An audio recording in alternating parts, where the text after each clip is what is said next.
Ama o ge yoma swoma o nanade.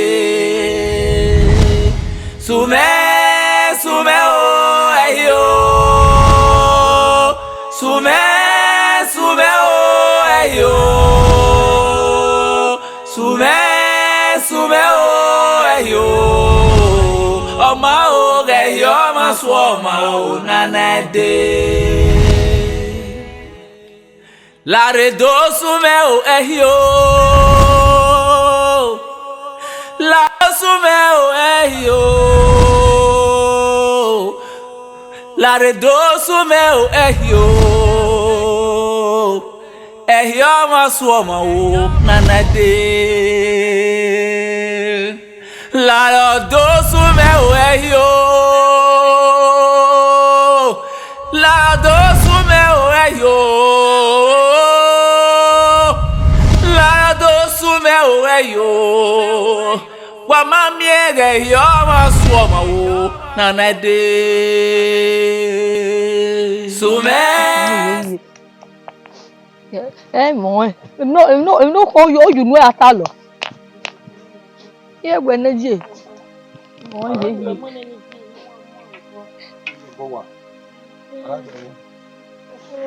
Okulao. Lao.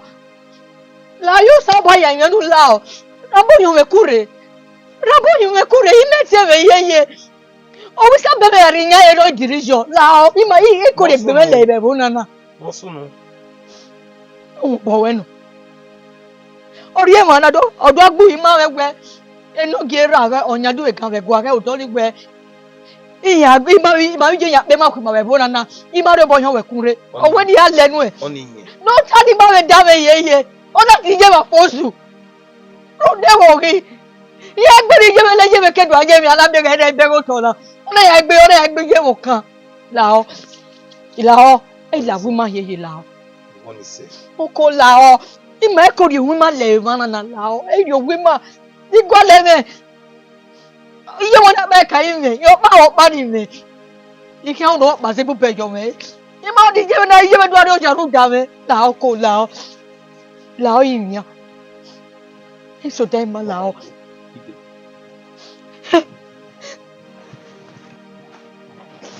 Mo ye. Em ye mo.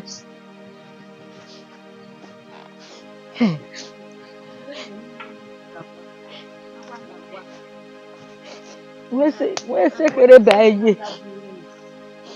Ya se kere ba ya yo na ya ri ga ino ke ya we uden.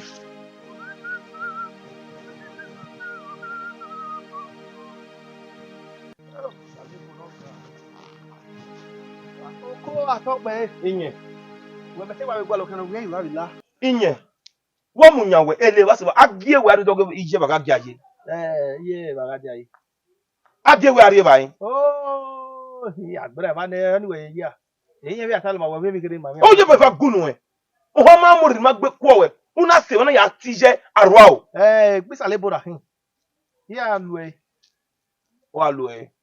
Ibe ye emi ne di owe ne. E de no we gbe dam yu nu dam na. Ye bi aya wa o mi ewu. O hu jaji mi mo we. Oko weza o. Ya ma se bere oni ama regu. Aya hu na ki me ya ha mi. Una du ko be bu. Hu yo ga gbo e. Inyo ga gbo e. Una ho ma mu e. Okwo ni me sunwaji. Okwo ni me o ni me de jogwa. Una buye na ti je ko na ti je ogolo na rwa o. Ama gari egbe na. E de no we gbe dam won. E de no we gbe dam ni we na no wa dam na e. Isi poju wa o. Ama gari egbe na ri ba ni. E de no we gbe dam won. Kemi ni fo ko e me gwalu wese gwa ya ro to ama mi na e. Wa do agbe na ye ori arwa o ja. Oko atokpe e. Wa le gbe ti arwa o. Bi na gbe he ni mu e. Igwo bisu wonu. Ama e ba yu eton e ba. Kapa. We na ri mo gbe. Oh! Agadi aye.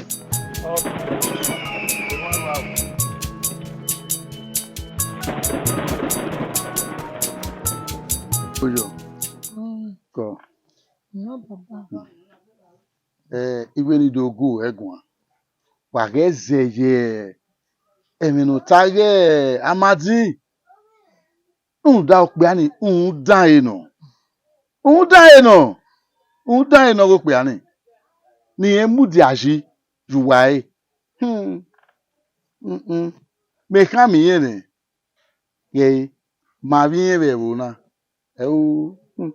Beni e wa duele lu to kian ri me ave ale le kian. Ma e gafia ma fian. Èmi kemi ya fe no u me be mu egbe. Ni ave ya gwe kon. Na me gwe o boy o la yin wa igbere. What's rame Na be mi o wa. Gbe ma wo me o. Wa dwe ki dan do. Hi? Awe na ho he. Awe gbe bi a ho bai. Ha? Aze popo ma te be ri o boyan me kunre. Oge kin o we. E ri o. You know. Èmi e o ku o kan wo di mi. No. Èmi ga ku e wo na. Ma Se wese. Oyo, iye wo ge aadi aye. Ladi asin. Mo ya gwa le mi kere. Oyo ni o ya gbe. Egbe mi wo e. Oyin obo me yan owe mi. Oye no salo bo an we ri mi aya. Ri mi hi aya sufo mi. Ona ri o money me. O salo bo afin agbe mi. Ise. Ini ka wa be mu janu wa ya fe. Ise. Ma e we ni to gu egun ma. E gi afia ma fian. Iru wa yeke. Ma iru wa yeke. Oge tu agbere amadi. Wese. Oma, ni sodu wa ojo. Awe na we de do mi mana. Ko ka bore re. Wese. Oma o. U ka ma ewe jutu e o. Wese o. Oyo. Zodua. N'oge atọpụ. Onye se no se ino we odore agadiaje une yaku ina N'oge atọpụ. Mata no. Agaji ayo ọsẹ nínú. Ìtọ́ka bọ́ wà wẹ̀wọ̀. na mata kakabo we mo ti gba mi da we awe mania ki okpi alagiyan oku ilagiyan bana mi he we ne okori me omo mebie ibani be na yaku N'oge atọpụ. Ọwọ́ àrí àbẹ̀rẹ̀ bò rà. Ọwọ́ náà ìbà ìbẹ̀ bò. Àfihàn mi. Bọ́n yìí mi àkọ́wọ́ àbẹ̀ bò nọ́pà ẹ̀sìkì. Ẹ̀gẹ́ ní dẹ́gì ní ẹ̀gẹ́ náà ní àbàfà. Wọ́n sí wa ní ìyá rẹ̀. ni me tamu we mane ni mai we driver emu munari ya yobo ni nana mi le yire kitina imai pawo agwa we ti dami gbe ni we una ngole ni gwana na ngole ni gwana na makojo Ọba mẹ́tọ́ rí mẹ́rin. eri le to wo me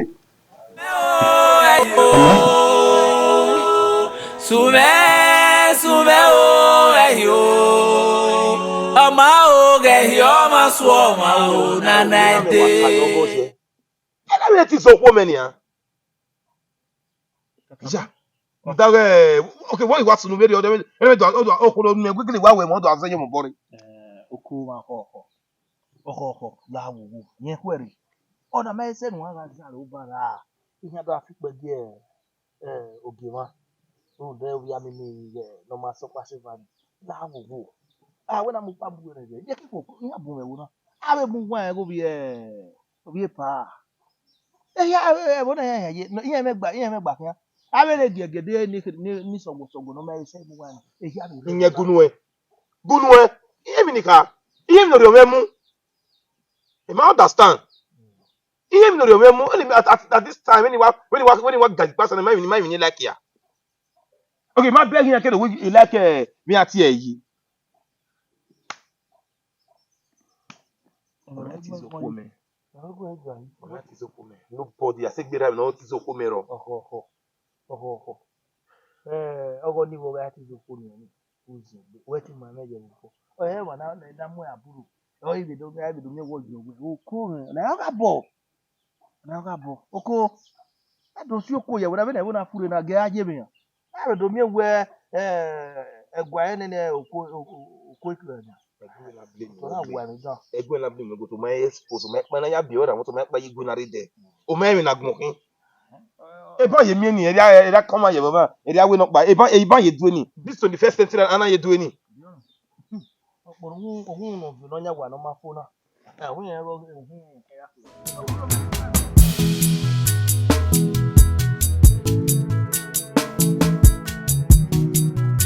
Iwo pa ni wo ni wo we pe fun na. Ai re di awon yi. Na mi o we do. Brother Inyaro beni ka na ya. Me no o. Bege imuru ene o ka baba. Wa be dia. Abo hia. Ko. No. We se mo ge na ti we. Tota. Ihe ige me. Me ye. Tota baba. Ko. Tota. Inyaro beni ka. We ri meru wa la jasi. Te ma ti me na ya ye no ma. No man kakabo. No. Ta ige ta re gba odo. No baba. Ina we oko we have a gwegun akwede de be hon ye wo ko na me na we waji na no we yin mana giri eze wa me ye egbe okin ige agadi aye we ma be gwegun ino kan wo kan ni we o ma keke na me wo ko to boy o ya so bo re agadi aye Bo wo ni wo. Oko omo bora mo yo. Se ya fe agba go boy no. O em no keke. Ni ma ya ze be yo bo no. So kuma we ate gwegun ahun We na mo pa mo we re ti me na. O na we wa ti me ba. Ni yo we le pe ke na we bu na. Baba won we ogo ma gari ogo ma asi We mu e ba no. Je na ami no we no. Je na mi egwe okege gani ni beri obo na me wo na. Me na no wa ti me yi na. Lo se ka se ri o. We bi na la gi. iya ona ma ti be se no si ezo baba Ge na wa ka o de ga kiki. O aye dame o keri ara me do be. Na ye dan do be. O vi santé no stress. I ma ti be do bombo gwe ni na Dan do be. e mata Gi mu ne gbe amu e. na bo na de me ye Gi mu ne gbe amu e o to lo wa wa yin ya. Gbe na so to go. Ẹ̀gbọ́n ẹ̀ ta wí jẹ́ òun ó sì ná. We can. ne We can wọ́n wo logo na owo kan be su pe wo wewe owó yẹn tá mo oko náà rí e. Me we yẹn gbùn we ti ẹ̀ bà. were wo na wo ze no ma na do so bo ruwe de nu ki bi se na enwu we keke enwe ne no ma mani de no kokon se wudu Me gwa lọ. gbe na du na eku no ra me o ma re no do so bo no ka we ye hiari e we ze wa me azagba ze mi no ya so bo re Ó wà tọ̀ ní wọ́n dà wẹ́wọ́ máa lé tó sọ́bọ̀ wọ́n. we no ugwu aku de tu we be gwu aku gwa mogbe uya ye gbe nyen oko egba o ka we yan ri e uzuwa Ẹgbẹ́ yẹn yóò pè àná máa wẹ̀ mẹ́mẹ́ òwe ìgbé ìyàpọ̀ lọ rẹ̀ wá ní. na jama ajo iwe no lati wo ni ba wo wa wa alagbon ku we ke eyin ro be ni ka wa ku la o wa gbode kekan e ri e le wo na awa wo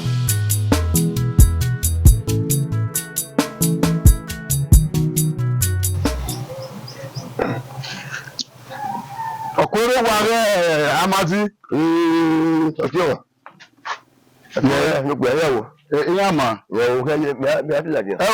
mudia eno ya mere lórí agun egun abi ko ni we no de e ko ma je di ere me ato o ma re kaka ma o ma re Le ya gwegun ai. iya mu da we igwe nu re ipope araji aye bi je oni se no ara wa agun egun awe ni igun awe re oni Wa ya me ya me wo le gbe ro ya. Wa ni le gwegun ni awon ni ya me o bera nala.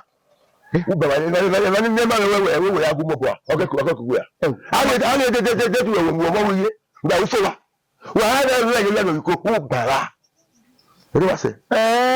Ọ̀rọ̀ ni ẹ máa wẹ àwùwẹ̀ ẹ̀rọ kò rí. Ṣé àwùwẹ̀ ẹ̀rọ ó yà ánú rẹ̀ dèjì ti wọ̀ mọ́ wíyé.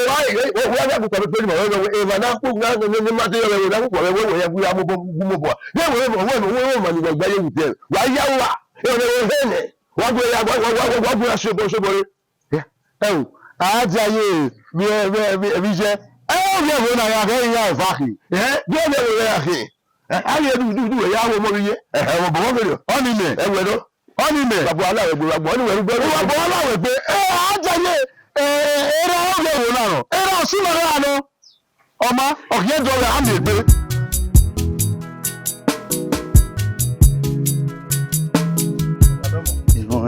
Koyo. Lare. Ekino kuna nyi na ya amadi. O ma be ni ga nyi na. Baba baba. We mu wate me mo bo gi me gun ayi. Yeah. Abe mi be ri oni ya. Bo ni wo be kata ma yi. Emi ni wa wa. No be ze na mi bu gbeso be tuta ku wa ko wa. Ze be no me yi be se be guare oge wani. No de we. Ya me be ya. Abe me do fi pe ye nu wata. Ama bi e be ri o. So kon pa no onyi me ne amade yin. No keke o. Gwe be e be ri o. Onyi no keke ya. O wa ji yan ya kin. Emi o be. We wa be here. Ya here ha kere. Yeah. Be bona. Iri ege ni ne. Ibi ri o boni yo uto. Won be e ma agbope anaje. O ma se ma la le la. Be oja aya se mi wo ma. Iya ni ope ani iya mudi ani. Wa pa won be ni we yi pa gba be va re lona. Amadi wa pe ma fu e. Mi gbona. Ilozo popo vere evano viere la. Owa be zenya obie mo pa no we ze we iye ne be dege be mi aye. Amadi ege ni. Ya wa amadi ri o boy we. Ama. Mi no so e. O le were gbe. Okay were gbe.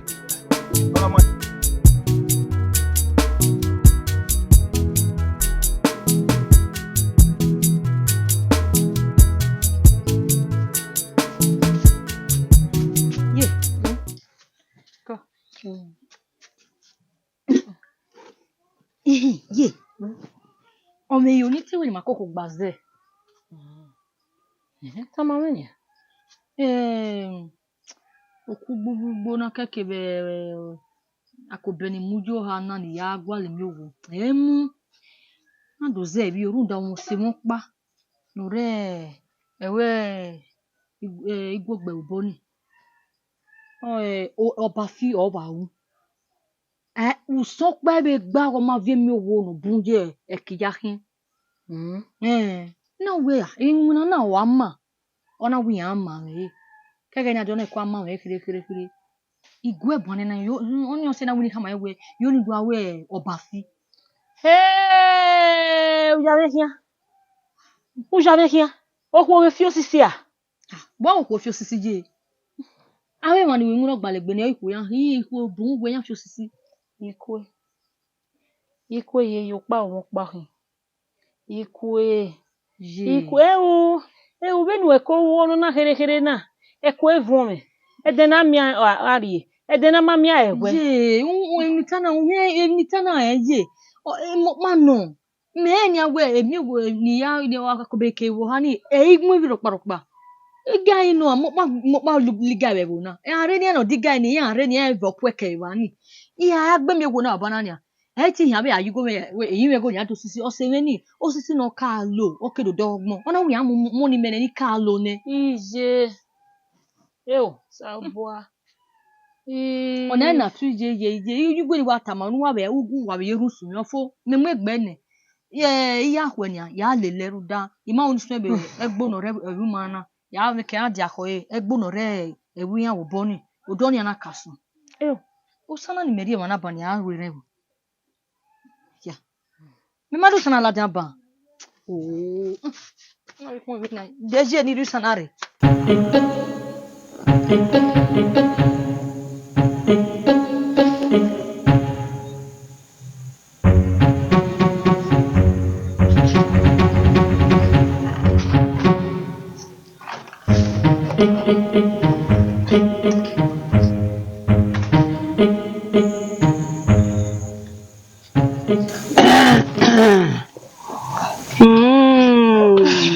Kai, mugwa, wariye.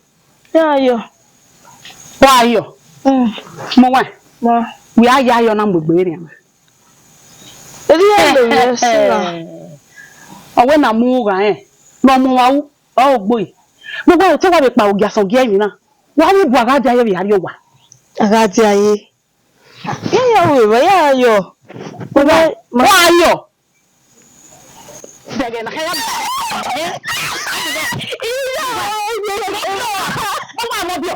Mo bí ọ. Mare ma. Ẹ má ka tẹ wa. Wọ́n àtọ́pẹ́. Iṣẹ́ àtọ́pẹ́ òde wa. Ọmọ náà yẹ àgájí ayé. Bàá ọ̀sẹ̀ yẹ wẹ̀ oyúgbẹ́ yà kí wẹ̀. Wẹ́n di àmọ́lẹ́ olùsọ̀rọ̀ ìlàwọ̀ àyàwọ̀ náà rẹ̀ yá. Ẹ̀yìn mọ̀náwẹ̀ rà mẹ́náwẹ̀ mẹ́mí dídé méjì mẹ́yà bí náà bí ẹ̀rọ tó wẹ̀ òkú ọ̀rọ̀ ìdòwú sí làá ọ̀rọ̀ ìgbẹ́ ìhìn wẹ̀. Ẹ̀yìn àwọn àwọ̀ àmìhìn ẹni wọ́n ti gbọ́ ẹ̀rọ ẹ̀mí wẹ̀wọ̀. Amadi, tẹ́tẹ́ náà nínú ìwé ìṣe àgbà rẹ̀ bó náà. Òkú ló sí làá. Ó pè á mi ẹ̀yìn, ó kò gbẹ. Sọ̀kú rẹ̀ ní ewu. Gbọ́nà tẹ kò rẹ̀ gbọ́nà. Ọ̀nà àwọn òkú òkú mi yóò pè àgbẹ̀ ẹ̀yà kìíní. Òkú tààrà. Lẹ́yìn àbí ẹ̀rọ tó wẹ́ ẹ̀yìn ẹ̀dẹ́ ìwẹ̀ òkú ọ̀rọ̀ ìgbẹ́ ìhìn òwò ẹ̀dẹ́ àmọ̀lẹ́ ọdún sọ́rọ̀ ìlà. Bàbá ẹ̀yà ìrìn àwọ̀ ayé ó wọ́n ní kí ọ̀gbẹ́ wíwà náà. Àwọn àwọ̀ ẹ̀sùn. Ọ̀rọ̀ kan ní ìfìnà ọkùn ẹ̀ ọ̀nà àgbà rẹ̀ àwọ̀ náà. Àlùwà nìyí. Wẹ́ àìmọ́lẹ̀ ìrúṣọ́ lọ́rẹ́ àgbẹ̀bẹ̀ ìwé mọ́kẹ́tì wò bẹ́ẹ̀ àwọ̀ alẹ́ àwọn ọmọ náà sọ́kọ́dọ̀ ó dàgbà alẹ́ ìwé ògì náà.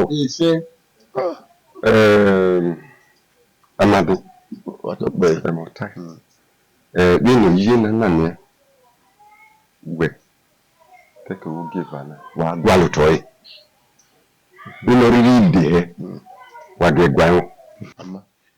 Wà á gbà lótọ́ yìí. Àmọ́ wà á tẹ́ bọ̀ ọ̀gbìn ọ̀ á gbà lẹ. Wọ́n mi yẹ fẹ́ fẹ́ ara ọ̀bọ̀ o wẹ́ á mọ̀ mi yẹ fẹ́ yẹ ọ̀bọ̀ nígbà wọ́n sì kẹ́ ya wọ́n tún pọ̀ wọ́n rí ìyá rẹ̀ dé yẹ ẹ̀wọ́n dàbí iná wẹ̀ ẹ̀rùn àkòyè gọ́sẹ̀ wọ́n bí wọ́n tó wọ́n tàbí mọ́ tó bá mi àyè wa. Ọwọ́ amáwé wà á di ọgbọ́n rẹ̀ ẹ̀wọ́n tàbí ọ̀rọ̀ abẹ́rẹ́ òbọ̀ wẹ̀ ọbẹ̀rẹ̀ òbọ̀ wẹ̀ lórí ayé wọ́n yẹ yọ wọ́n yẹ ike wọ́n kí ayé wa ni wọ́n á tó rè wọ́n á tó wáyé ní bí wọ́n lọ́wọ́ fíìmù rẹ̀ máa gbé wọn àkàrẹ́ ní kàlẹ́ náà. Amadi dènà yọrí mẹ́rọ yìí. Ẹ̀nà wọn rẹ̀ sọ̀rọ̀ gé wọn ìwé ìrọ̀sí kẹ̀ ẹ́ yà á gbọ́ àjò tó tọ̀ ẹ́ bí wọ́n kàlẹ́ ilé wẹ̀ oṣù ẹ̀rí láà. Bí wọ́n rí kẹ̀ ẹ́ gègé wọn lóògì wọn kí wọn ìwé rẹ̀. Amadi ọwọ́ ọ̀nà màmẹ́ ògì wọn gùn wọn ní mẹ́rin ìhìnmí ní ògì wọn ta ògì wọn yà á wúwe nùkà ẹ̀. Ọmọ wà wẹ́sẹ̀.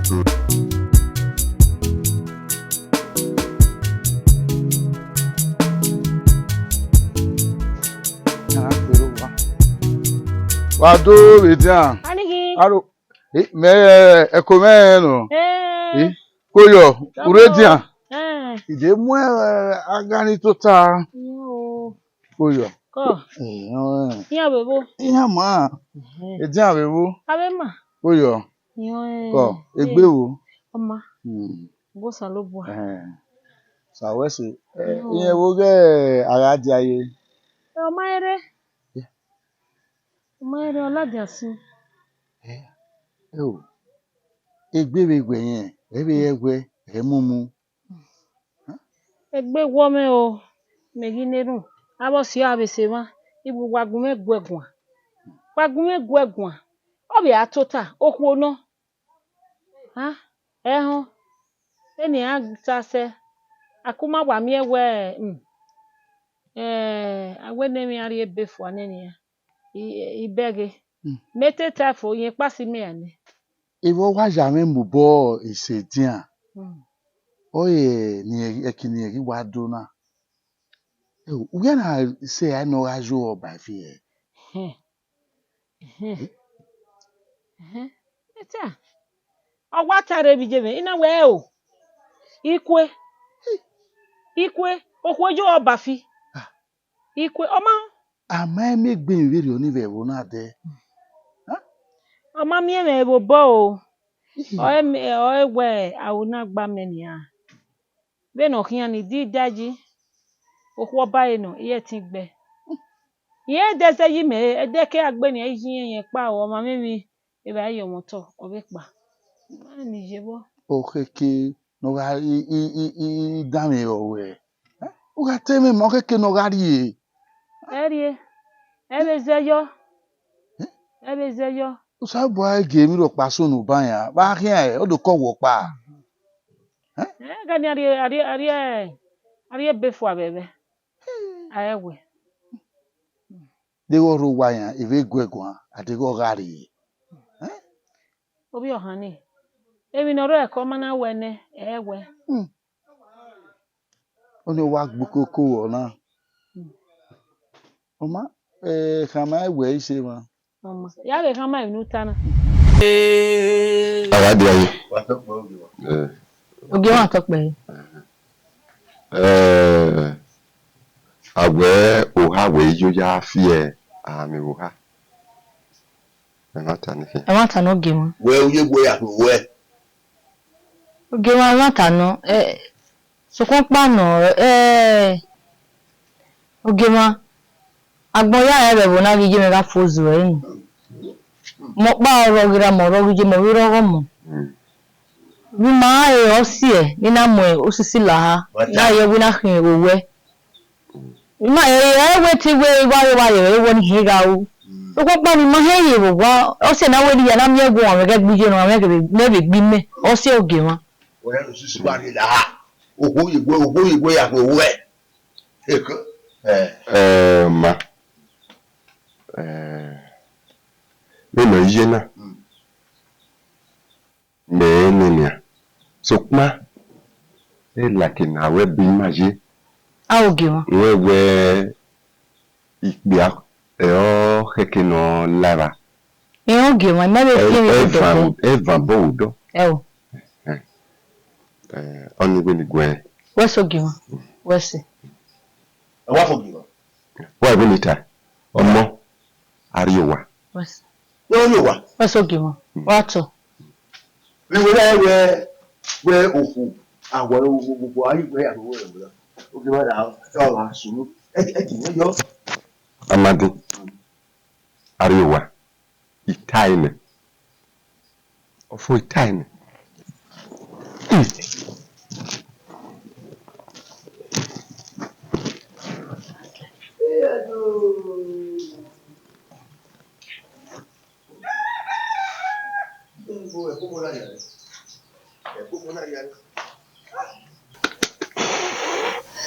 Mi bomenya we gadiaje. Manje. Mi bomenya o sire ya. Isire. Go. Te sire. Yanire maba. Ro akwe ajo ira. Gadiaje. Manje. E passe mo si e come tabiame. O feme no. Me no. Owo ni kama we o ba fina no ban. O dabo. O koyo o ba fi. O dabo je. Uyo ma biro no we ka we o ko eti o ba fi a. Etu iro bi rio. Iro bi rio. So kwa me make ko na jo ba fi de. Enu yen egbodi we okoko gbe. Ye, e na ma u de do pa sun. Le ba se ba e mo ko no sun ko no yo ba fi. E pa ko me gbe so ro iri o ba mi iri mi na. Ha? Bi gbe uzo re ni be do ina mo o gbo na le ruru ge. O ma ga ko gbe ko ba fi re oni e ga e o. O ma mi e me. Wọ́n ní me ehun a bebe wo ba fi na ni jona. O mi wo re ni egbele. Iri go ro re ni ehun abo. Le ba se mi wo ni opo waka. Tete ma. Sokma. Abe. O sapa na ge ma dan veri o boyo ma ya we opo wa yo ba fina. Ni ebe yari o boyo. Mafia me. Ona wi awa ta sin eje ni na wa ko a una agbelega. O ma ta we ona rowo mi oni age re bo bai. Why kan we kan wa no re bo bai. Mi mo wa ba me. wo bome wo ni wa oni ya dege ye ma fi ma biro pa sunu wa mu agbeteme pa ko me kedu ate gbonu na we de o me mi no mie o kedu ate je da me garan o mi no ma mi o mi no mi o ma fi ma e biro pa sunu le ba se ba fi yo e ga se mo pa be je ma won se me no de na fi ma fi wa ji na kuduro teme Okay, already. Pardon mo. Aronga. Domo boken. Oyo. Domo sir. Oh. Yes sir. Wedumi. Yeah, tabi emi epa. Me. Tota kede. Awa. Bawo. Gwegun. Buine. Won. Beno yari wonu biko me. Egu me wan meri puyoto. Ite temere owa mi ewe ni do tama zeba won no gwegun won na do mi ewe ma boy ma do ri ogwe yi tala wo pa be wo na Oh, my severi yeah. Oya me we ni do gu egun na mi ewe ma boy do ri ogwe yi tala wo pa be wo na Epa iya. We wa do atalo meme okwo meki. Ipipe awa evaki. Do ya peta wiwo ma agbe ba lege o. Ihe se ti gwa ye mu wa eva eken wa na be mi egbe wa be gba be dolo be ba. Oma Hen we na bu me adela me kere gbe ni we adogu gwa be re. Oma iwe no ya me do gu egun awe awon uki èmi ga run o ga be run awe Èmi ro pa se ti run pa pipe awa hin. Oma O pe se ti gbo pe ana ya ba ku wa si egbe ki a se egbe no ko to. Oma e ma we ne o Oma da ma we gun ni gie na una giko egbuko. Oh, do awa gin en ameri pu yo te gin egun awe ku biko. Dem emu ja mo sono te tawi ko. Ne hia na ye wonu. Be na mi ewe wa we e ma ga di aye egi wa na ru enwe. Uwe tu ri egba wa ju mu ki o wa mi o ya ki o. To ayi nu we wi ani ya gun egun awe ga fin e de gbe ma. Uwe emi ede.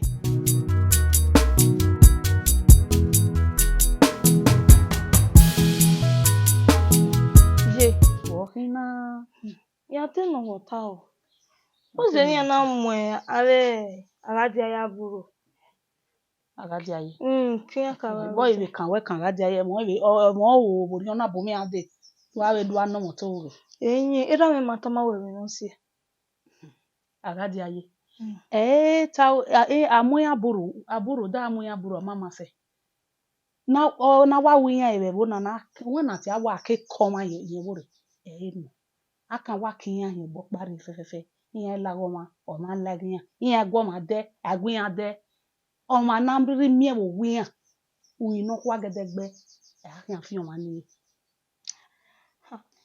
Awa agadia iyan wo ma iyan tolo ma kini me ya enya me we eri na no eri na no Mo wine.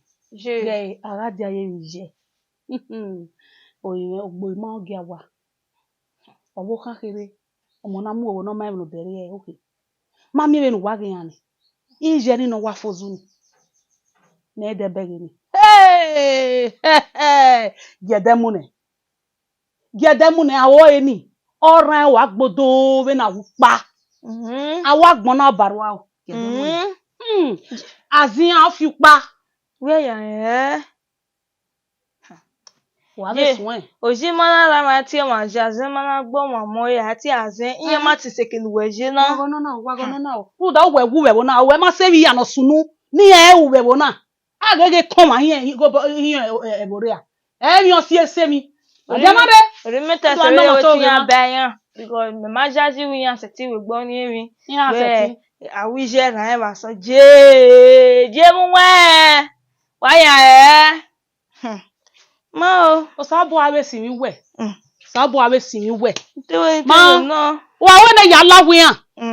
Wa de ga la wa na. Ya o. Anu ne mi awa wa ake wa be kewe le li an ri ke ni an je bodo. Ya o bodo je. Ba ni ra le ma bo wa ji. Awa ma. Gume mi oba. La sa me gume won. Yo. Eri ami ni tade ba o kana na ni me kabu we na no dekun o kun bian pa. okay ga we one re ma de yo say we kama we na ana we wo ni àwọn pa na la ja ba so na we akan yi se ti gbe e de ke mu ni we ni ro e ya pe ku ni o de ke o ko pe na re ma gba iye iwa ge be do pa mare re la we je na so na we ami po no ko na o gbo mi wa be na ubi baba o ni won ko je mo go wa ku e je na wa ke ku la ja ni e ya mu e iye oyin orobosa o ta nya hu ni na me ni ogbe ni Se wa to. na ma ya oyi eyin du ya megi ye wo ni yen na we ara ti o ka me na ma ya oyi Inye. de kere Mi me ne hunu we. yi Wona o kana. ime ga ke si de mo ti ma na ri ya ye abere ne bu o bi apa no we wo danyo o na ido atini no kai na ido boku te na dan na asa na magile ya oyi wa gbon o kan wa Ene ma gbon yi. won be ge Egbe na yo yo do bi wo ko na ma yo yi odo a. kaka Do ni ebi ya never. ne kere we na to ka te de gbe ya ti we ni be to be ma we tu pon wa na gbe mene Inye. Ko baba. Prego. Baba. Ko. Wo amiem. Ya yi ywe o gie ohun ni gie ma we. Amakama ohun ni gie. Baba gumego. No da me mai me kinu ko na yo ba fi. Gbena re amadi wen wa yo yi. O fe ko sule la janeri ko. Mo hwan wa. Hwan. Owe oze ni rado oni mai fu. Gbe abi do we. Baba egwe oda me na o do ma veni me. Ime ma we mi na ma mi wa gun de na. Ha? Iye ge e pa ma digo soli ma wewe mo na. So ko pa no. Iye ri we mi dan yeye. No do na fa me afian me. E ke no ko no kwa figi. E no ko we no wu. Ha? E no ko we no wu. Wata no. Kinu we ta na wata ti no. So ko pa no. We bi ne wo na je. O ti je me. Wa se won agbugbo nu gbe. O baba. E no je me ni uno. Le wa se wa. Na ni anwu na ori oyo ogo me enu. O ba fini wa una o ba gele je me ba ye ti to ke me ye ti e o. Iwe we imuna na. Iwa o ni we. O ma ye tu do rude ohun agbon iri yan ta iri yan wo ma wo na ido rudo ido hewe wo. Iya me ti we baba e de gwi mu ame de bo egu. Oma pa no o ya go tori owe ji. Yan baba. Ma Yan baba. o da ama ekele hia mu di ayo ma Oge. ma Yan baba. nula o won Ya gba okoto. Wese baba. agba okoto o Wese. ma Baba. oyo Hewe o. ko Baba hewe. okun ye Eh. ko wiwe do wa so wa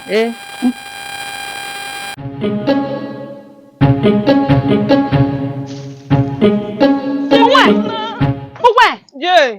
Mo wa wa ye pa yo ka ga di aye. Jakeme. Mo wa. Ugu ki o na fi ba wo. Wo we arule mo to je. Mo wa ya me rule. To ya me rule. Je se mi Mo wa ya me rule. Fian. Je we si mi. O wa ye pa yo ka ga di aye. Mo wa ugu na fi ba o ki. O ibi na iki ala ngo le mi la di. Je ge ya de. Mo wa ha o le ga me. Mo wa se na to mo ba ya de. Mo wa. So ni aku we gba mu gba gurie. So pa na ru orion. Ah, Imi iwu na to si ka keme. Mo wa to ya me le ga ko ni. Mo wa ya me le ga ko ni mo wa. Mo wa. O we na je ya de. Je. Wendo la wa ri e wo se ni. Da. Eke khiani ne a wendo ari e wo ba fi. Ejo ve na.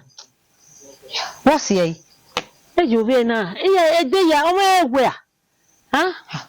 Wo pa do iga wo pa wo na wo na ni ame na debe muse na. Ha? Ye we isusu yo ri me. O se me o ke me ne we bu de. Ni wani buwe da gbege na ni ame ni bunya ladian. Obi ma hana ba ni. Ogba ga ba yi metin. Ma wo so no ko gba hana o so ni buwe. E ga papa me mo pa na jo. E ga so ya ma wo so ko gba jo. La o ja meju nu la o. Yi nu ka ni pa gbeji. Me nu kede wo wana se pa gbe. Okay. Mais tiens,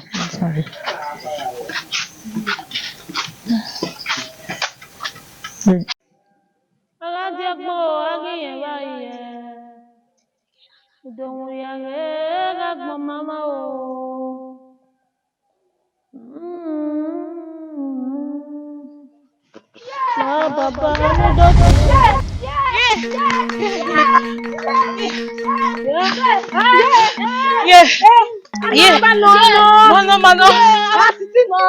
Yeah, wa ga je si gbo won abubu wa. Iya serie. Oga no ke.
Agade you see afioma. You wo gboma wa. Ah? Agade gboma. Gege. Erika ina gboma kani. O me mi no ro rion. Agade gboma. Mo na. Agade aye sun o se gbebo. Awa gbo ke na gbele. Agade aye gboma. Mo na. Erika o kani. No road walking agbe on the yamawe. Agade aye sun no ke feel that do. Mo wa lene. Jeyan si Eriko na ya bu emi ko ni ya. Uwe. Iya si Eriko. Mo wa. Mo kana jana you. Mo wa lare. Sume o eyo. Sume o. Meme. Mo wa ihian Owe Agade aye. Afi o pe ya yin me. Abi tare ni ya. Atana tane. Afi awa ko. Ko ya roruwa. Awa ko roruwa e ni bele wona. Oni wo bi do afema fi wona. Pe da ko ni so. Wa be wa o. E pe e wo ni wa ti wa la igo na re ni wa kian. Mami ya ye. Gbe wo da do we ni. Ko saru wa we se abi bi an ye wo na re. O wa keke. Ni o mania ze. Oni o wa mania. Ti tu agbe. Eji awon Agade aye. Obo pa Agade aye. Eyan pare wo na.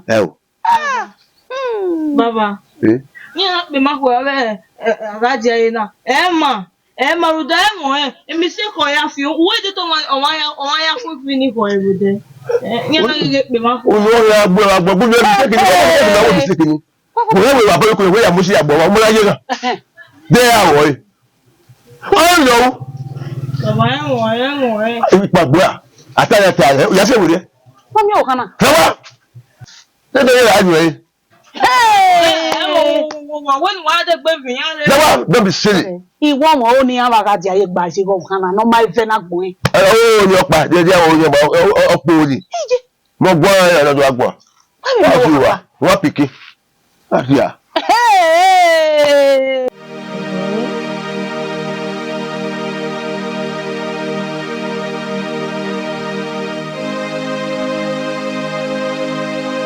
Kó mà cập đấy.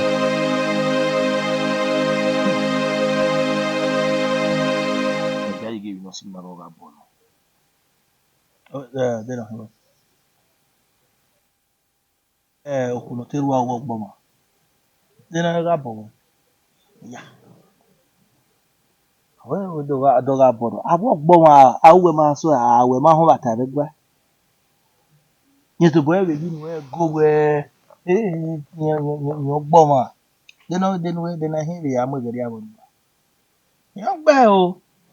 Ifun manu so aba wa ni we na we. Abon so aba we ma ka we agbo boyo. O na we no de ko we ni e okun awu wa ni bo gbara ni ra kai ke ne wo kai. Yo pa fun mi we o ka we ari oboyo ni. Egbe no ko mi ra ira ko no iwa igbo kakere wo sisi na fi o wa wo ba fi. Odo agwodi gun aye to se gbe na demu ni. Won ko. O me te a me be no time wo no gbe na. Won ha ma we na. Yo do e worry. Bi akiko bu we na ku gba keke ya ha ma we na. Ibi akiko bu we na. Wa so boyo fu egbe.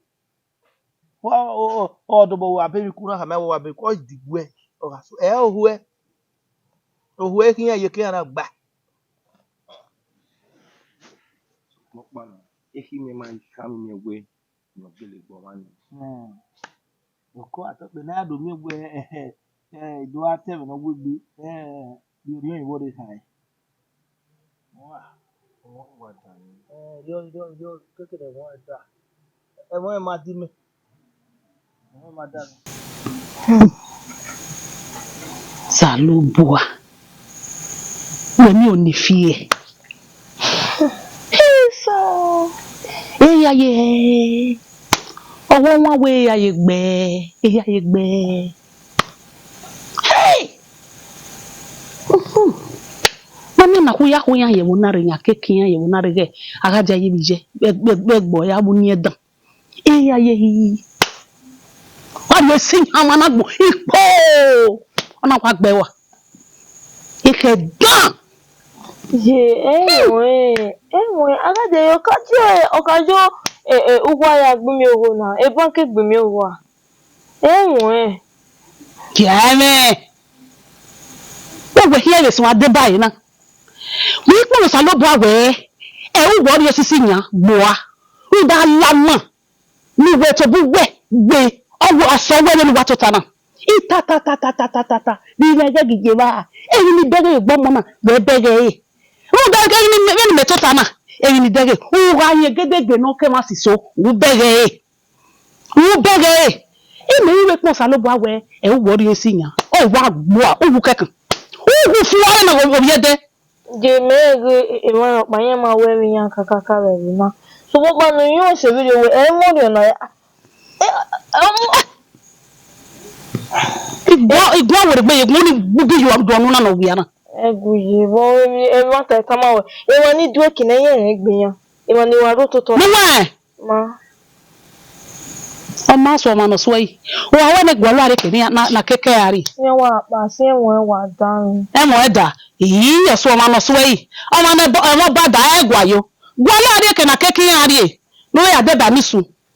Ma. O agbo to me no bi su wa.